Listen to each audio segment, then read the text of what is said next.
हरिओम नमो नमः सुप्रभातम। ज्ञान विद्या चैनल पर आप सभी का हार्दिक स्वागत। तो आज हम कार्य प्रकरण के अंतर्गत चतुर्थी विभक्ति का अध्ययन करेंगे। कार्य प्रकरण में जो चतुर्थी विभक्ति है, प्रथमा द्वितीया तृतीया हम पढ़ चुके हैं। तो चतुर्थी विभक्ति किस प्रयोग में ली जाती है, इसके लिए अपने पास एक सूत्र है, कर्मणा यमभि प्रयति। कर्मणा यमभि प्रयति ससंप्रदान।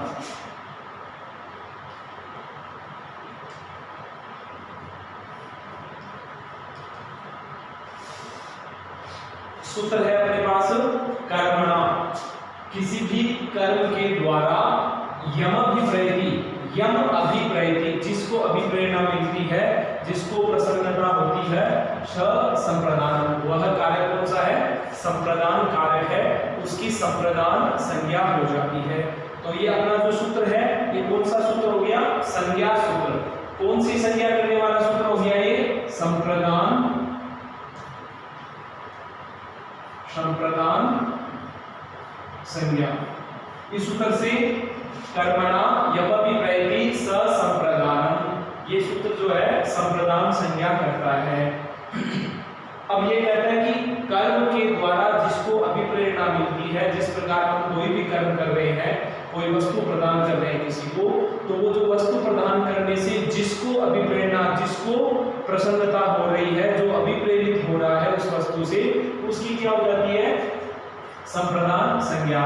तो सूत्र में स्पष्ट है बात, कर्मणा यमभिप्रयति ससंप्रदानम, जिस भी किसी कर्म के द्वारा जिसको अभिप्रेरणा मिले, जो प्रसन्न हो, उसकी संप्रदान संज्ञा हो जाती है।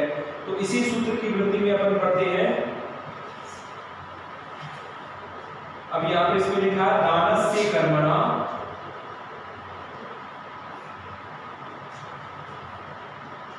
दानस्य कर्मणा, दान रूपी कर्म के द्वारा यमभिप्रयति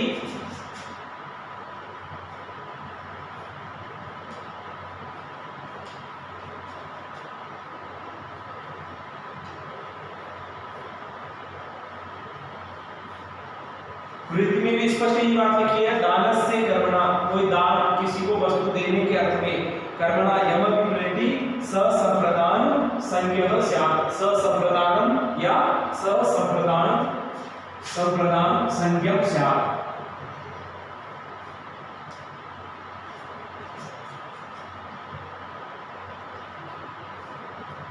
दानस्य कर्मणा यमभिप्रयति ससंप्रदान संज्ञः स्यात्। अब यहाँ पर कह रहे जिस भी किसी कर्म के द्वारा जिसको अभिप्रेरणा मिले, जो प्रसन्न हो, किस कर्म से, दान, दान के कर्म के द्वारा, तो उसकी संप्रदान संज्ञा हो जाएगी।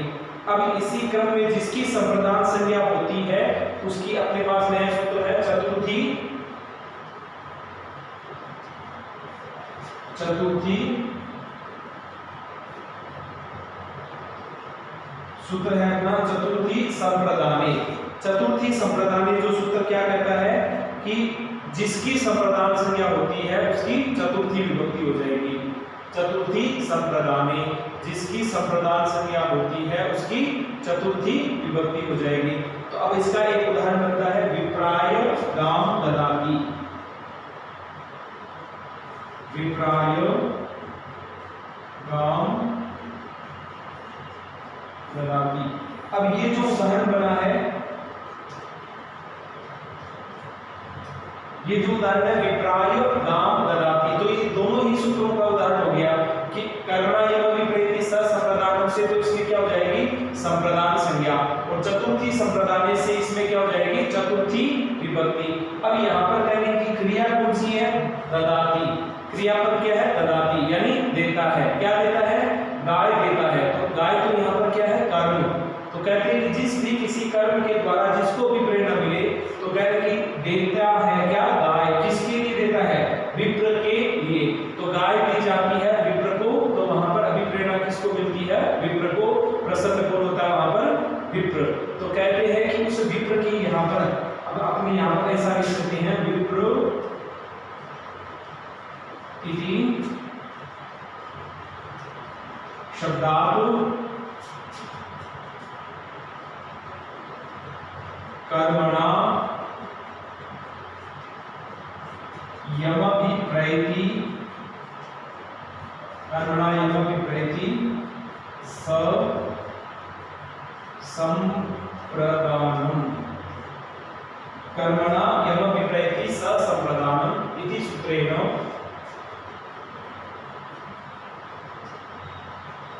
सूत्रेण विप्र इत्यस्य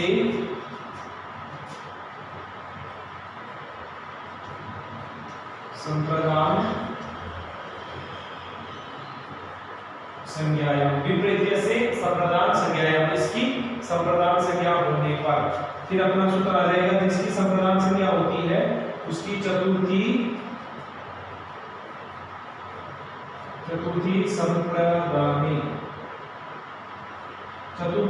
संप्रदाने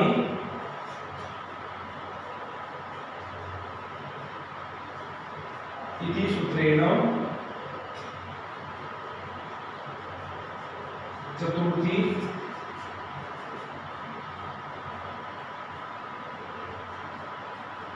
विभक्ति होने पर अपना रूप क्या हो जाएगा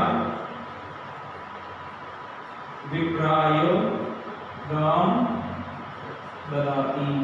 तो कहने का तात्पर्य ये सूत्र अपने को कहता है जिस किसी कर्म से जिसको अभिप्रेरणा मिले उसकी संप्रदान संज्ञा हो जाएगी। किसके अर्थ में? देने के अर्थ में।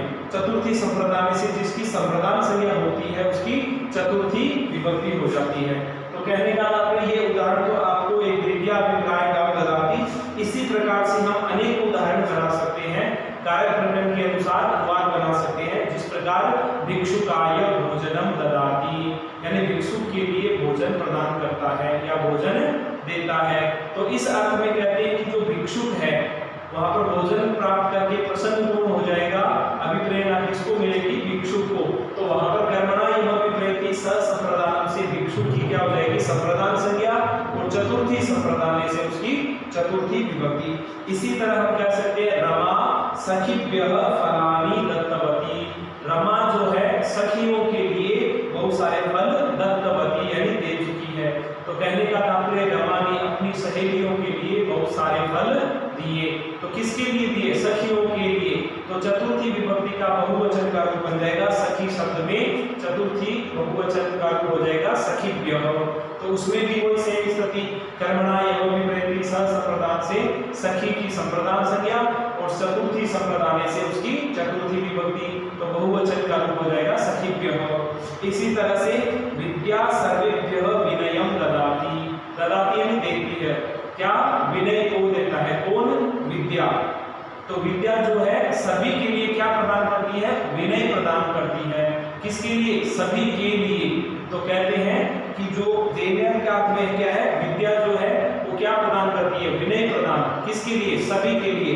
तो सर्व शब्द से चतुर्थी बहुवचन में रूप बन जाता है सर्वेभ्यः। इसी तरह से बलि वामनाय पृथ्वीं ददाति। बलि जो है वामन के लिए पृथ्वी देता है। बलि जो है वामन भगवान के लिए भूमि या पृथ्वी देता है। तो कहते हैं बलि वामनाय पृथ्वीं ददाति। बलि जो है वामन के लिए। तो किसके लिए दी जाती है? भूमि कह रहे वामन के लिए। तो देने के कर्म में प्रसन्न कौन होता है? वहां पर वामन। तो कहते हैं कि वामन की क्या हो जाएगी? कर्मणा यमभिप्रैति से संप्रदान संज्ञा और चतुर्थी संप्रदान से चतुर्थी विभक्ति। इस तरह से अपने आप भी उदाहरण बना सकते हो कि अध्यापकः बालकाय पुस्तकं ददाति। अध्यापकः छात्राय लेखनीं ददाति। अध्यापकः बालकाय वस्तु प्रददाति। यानी कोई भी वस्तु दे रहा है तो उस अर्थ में भी आप वहां पर क्या करेंगे? संप्रदान संज्ञा हो जाएगी और चतुर्थी संप्रदान से उसकी चतुर्थी विभक्ति हो जाती है। इसी तरह से कहते हैं कि अपना जो सूत्र है चतुर्थी संप्रदाने ये कहता है अनअभिहित इति एव। कहते हैं कि वहां पर जो प्रसन्नचित होने वाला जो है वो अनअभिहित होने पर ही उसकी क्या होती है? चतुर्थी विभक्ति। एक होता है अभिहित और एक अनअभिहित। अभिहित इत्युक्ते उक्त जो जिसके विषय में कहा गया है। तो कहा ना अभिधान। तो कहते हैं कि अभिधान अर्थ में कौन सी विभक्ति होती है? हमेशा प्रथमा होती है। जब इससे क्या हो जाएगी चतुर्थी विभक्ति। तो इसी क्रम में आगे उदाहरण दिया हुआ है।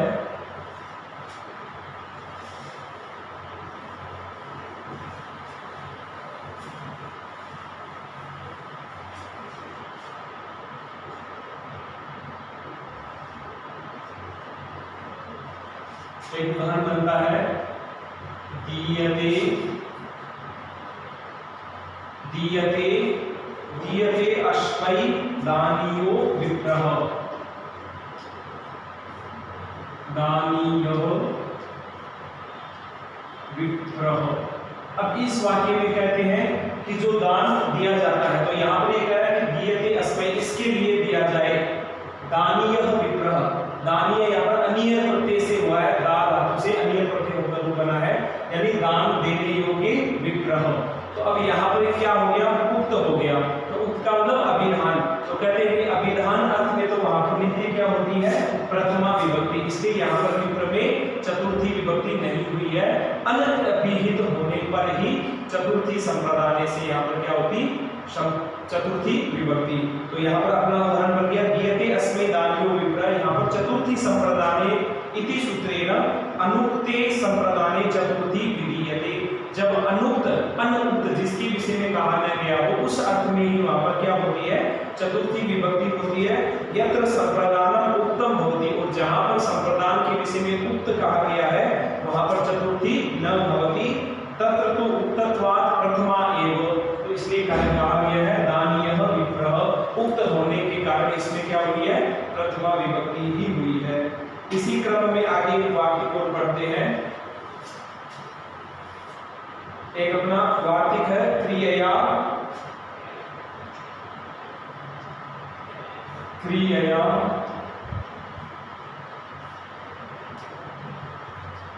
क्रियया यमपि प्रैति सो अपि संप्रदानम्।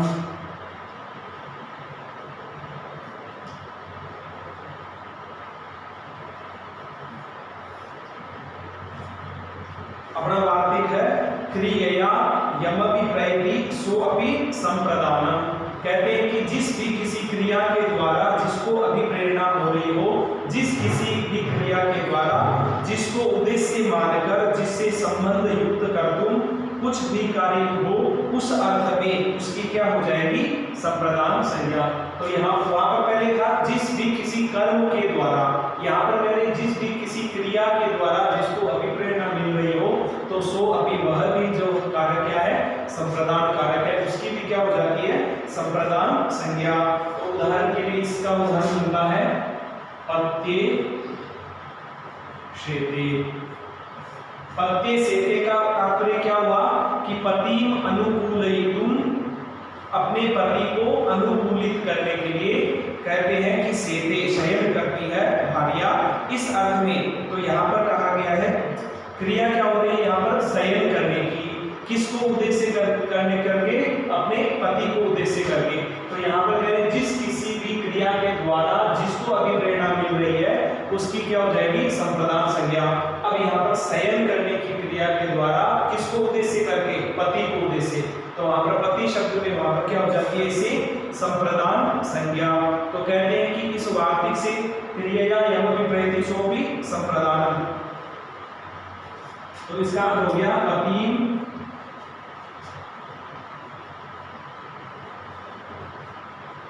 पतिम अनुकूलयितुम शेते इति अर्थे। पति को अनुकूलित करने के लिए शयन करती है भार्या, इस अर्थ में तम उद्देश्य। तो यहाँ पर कह रहे हैं कि शयन क्रिया के द्वारा पति को अभिप्रेरणा मिलती है। तो यहाँ पर कहते हैं कि पति शब्दात्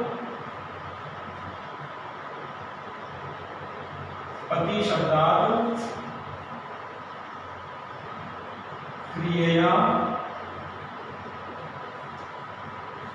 यमभि प्रैति सो अपि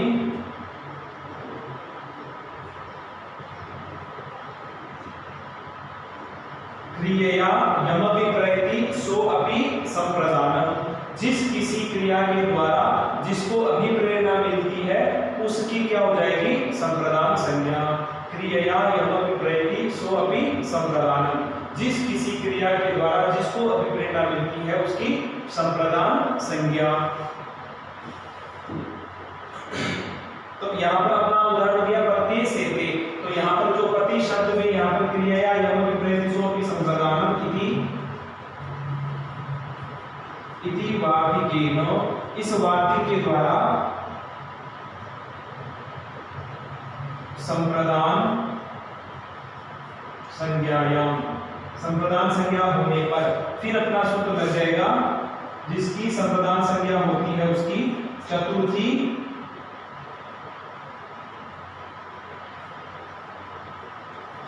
संप्रदाने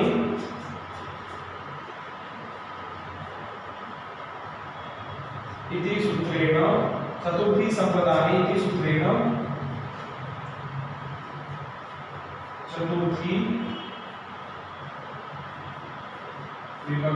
चतुर्थी विभक्ति हो जाने पर प्रत्यय सेते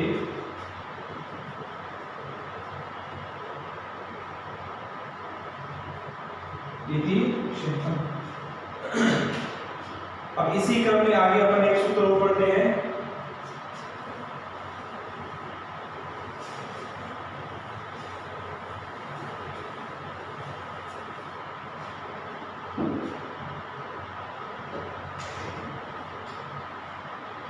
एक वार्तिक है यजेहे कर्मणः, यजेहे कर्मणः कर्ण संज्ञा,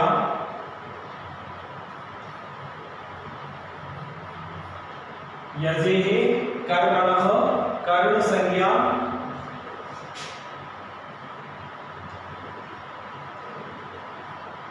संप्रदान, यजेहे कर्मणः कर्ण संज्ञा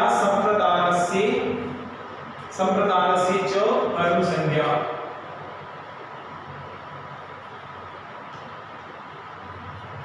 यह अपना वार्तिक है। ये कहता है यजेहे, यज धातु के प्रयोग में, यजेहे कर्मणः, यज धातु के प्रयोग में जो कर्म होता है, कर्मणः कर्ण संज्ञा, जो यज धातु के प्रयोग जहां पर किया जाए और जो कर्म होता है उसकी तो कर्ण संज्ञा हो जाती है, और संप्रदानस्य च कर्म संज्ञा, जो संप्रदान होता है उसकी कर्म संज्ञा हो जाती है।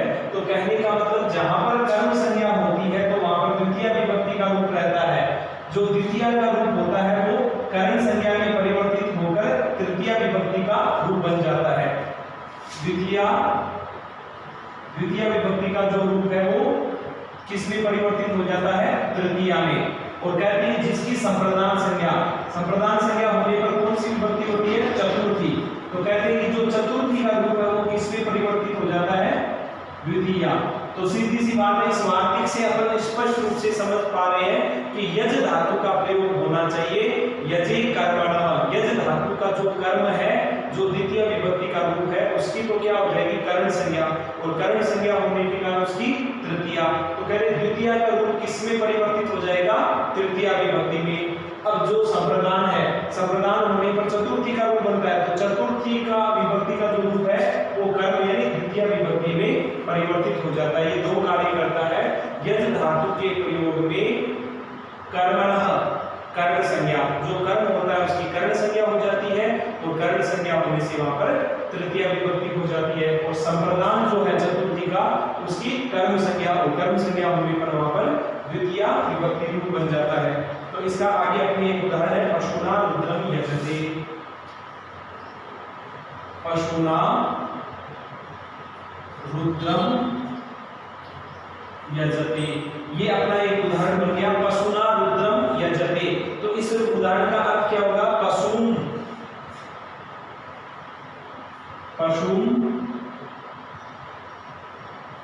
रुद्राय ददाति, पशु है उसको रुद्र के लिए देता है। जिस प्रकार रुद्र महायज्ञ आदि जो होते हैं वहां पर बलिदान जो किया जाता है आदि, या पशुओं को छोड़ा जाता है रुद्र के लिए, जिस प्रकार बेल है, वृषभ है आदि पर शंख चक्र त्रिशूल आदि बनाकर रुद्र के लिए छोड़ दिया जाता है, स्वतंत्र उसी का यज्ञ के निमित्त छोड़ दिया जाता है। तो यहाँ पर कहते हैं पशुना रुद्रम यजते, यानी यज्ञ जब होता है यज धातु यानी रुद्र यज्ञ होने के लिए, तो वहां पर रुद्र के लिए पशु को छोड़ दिया जाता है। तो इसका अर्थ क्या हो गया, पशुम रुद्राय ददाति, पशुम रुद्राय ददाति। तो इसका अर्थ हो गया पशु को रुद्र के लिए देता है, पशु को रुद्र के लिए देता है। अब यहाँ पर तो ददाति का प्रयोग किया गया है। अब अपना सूत्र कहता है जब इसमें यज धातु का प्रयोग करेंगे तो ये रूप बन गया यजते।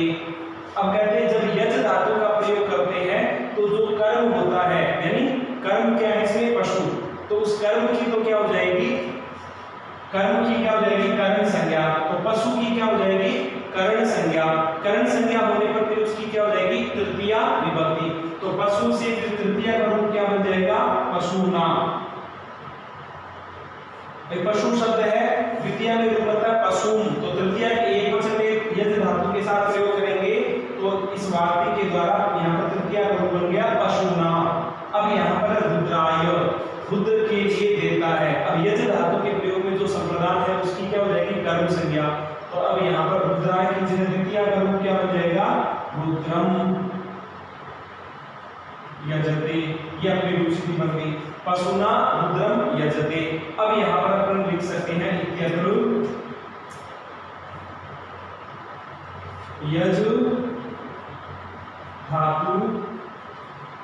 यज धातु प्रयोगे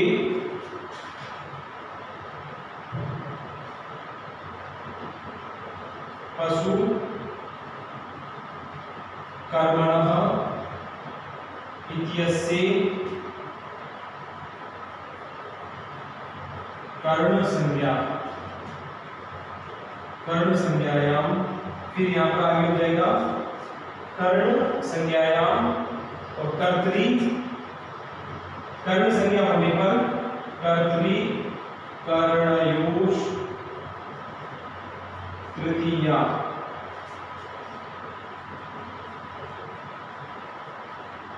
इति सूत्रेण तृतीया विभक्तम।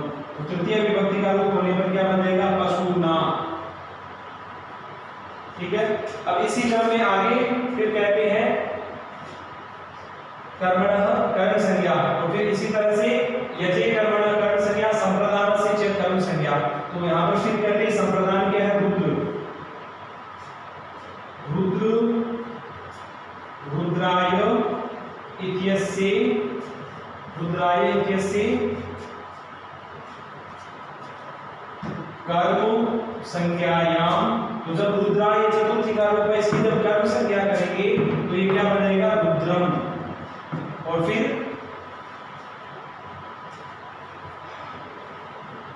कर्मणि, कर्मणि द्वितीया, इससे क्या हो जाएगी द्वितीय विभक्ति कर्मणि द्वितीया इत्यनेन द्वितीया विभक्तौ, द्वितीय विभक्ति का रूप करने पर तो यहाँ पर अपना रूप बन जाएगा पशुना रुद्रम यजते। देखो सीधी सी बात है इसमें अपना वार्तिक यजे कर्मण कर्ण संज्ञा, यज धातु का जहां पर प्रयोग हो वहां पर जो कर्म होता है उस कर्म की क्या हो जाती है कर्ण संज्ञा। अब जहां पर कर्ण संज्ञा होती है तो वहां पर कर्तरी कर्णयोः तृतीया से फिर क्या हो जाएगी तृतीया विभक्ति, और जो संप्रदान है उसकी क्या हो जाएगी कर्म संज्ञा कब यज धातु के प्रयोग में। तो संप्रदान में चतुर्थी होती है उसकी क्या हो जाएगी द्वितीया। तो अपना उदाहरण बन गया पशुना रुद्रम यजते, इसका अर्थ हो गया पशु रुद्राय ददाति, पशु को रुद्र के लिए देता है। यानी कोई यज्ञ किया जाए यज धातु के प्रयोग में तो किसी पशु को रुद्र के लिए देता है, रुद्र के निमित्त देता है। तो ये अर्थ हो गया। तो अब कहते पशुना रुद्रम यजते में यजे कर्मण कर्ण संज्ञा संप्रदान से कर्म संज्ञा, इस वार्तिक के द्वारा पशु की क्या हो जाएगी कर्ण संज्ञा, और कर्ण संज्ञा पर तृतीया का रूप बन जाएगा पशुना, और जब रुद्राय है जो संप्रदान संज्ञा उसकी क्या हो जाएगी कर्म संज्ञा, और कर्म संज्ञा होने पर द्वितीय विभक्ति होने पर वो बन जाएगा रुद्रम। तो अपना उदाहरण बन गया पशुना रुद्रम यजते। अस्तु, धन्यवाद। कल इसी क्रम में आगे हम चतुर्थ विभक्ति और पढ़ेंगे।